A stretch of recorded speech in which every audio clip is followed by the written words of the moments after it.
Bienvenue dans ma serre froide, dans cette merveilleuse journée d'hiver ensoleillée.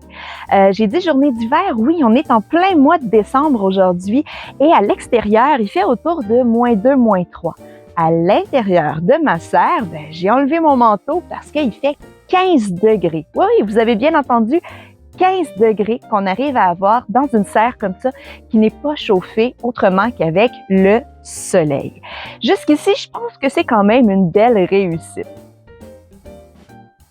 Donc, si on commence par regarder la serre dans la serre, pourquoi est-ce qu'on a mis un plastique ici par-dessus les cultures?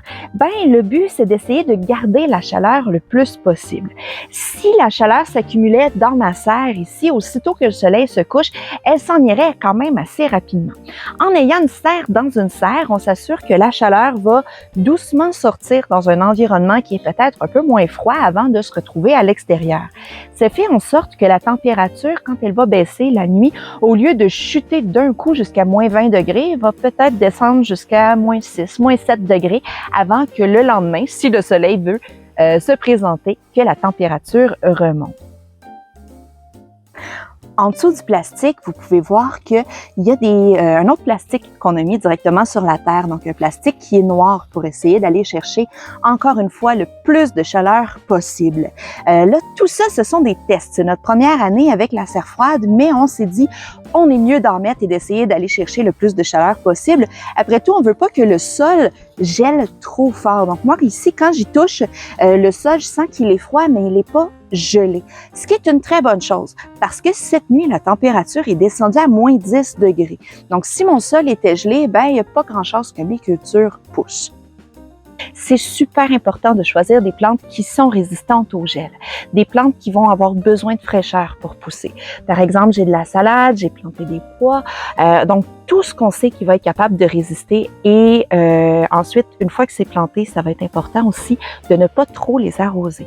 L'été, il fait chaud, il vente, on a du soleil et la terre a tendance à s'assécher très vite. Ici, surtout en dessous plein de couches de plastique comme ça, la terre va rester humide très, très longtemps. Alors, peu importe ce qu'on a décidé de planter, il ne faut pas oublier que ça reste des plantes qui peuvent moisir si elles ont trop d'eau. Comme c'est ma première expérience de serre froide, j'ai aucune idée de comment ça va se passer. Alors, j'ai décidé de planter des graines à l'extérieur, mais aussi de faire des semis à l'intérieur pour pouvoir mettre toutes les chances de mon côté. L'idéal serait vraiment été de planter directement dans le sol, mais comme nous ici, on est sur de la roche, c'est impossible de creuser. Un outil qui est bien pratique, c'est le thermomètre. Celui que j'ai ici a une sonde que je peux laisser à l'extérieur ou dans mon cas, dans la serre, et celle-là, je peux l'amener à l'intérieur. Vous avez peut-être remarqué aussi qu'il y avait une clôture ici derrière mes boîtes de culture. La raison, c'est tout simplement qu'on veut s'en servir comme tuteur.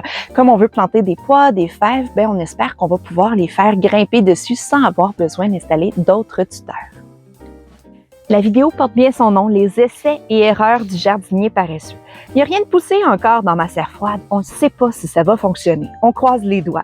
J'ai hâte de vous revenir avec un prochain vidéo pour vous montrer les résultats, pour voir si finalement tout ce qu'on a fait a fonctionné. Les hauts, les bas de la serre froide. D'ici là, moi, ça me fait quand même un endroit très confortable autour de 15 degrés où venir passer mes après-midi l'hiver quand il fait beau. Je peux travailler, je peux faire une sieste aussi. Donc, quand même des avantages, la serre froide. On a un jardinier paresseux ou on ne l'est pas, il faut toujours voir les choses positivement.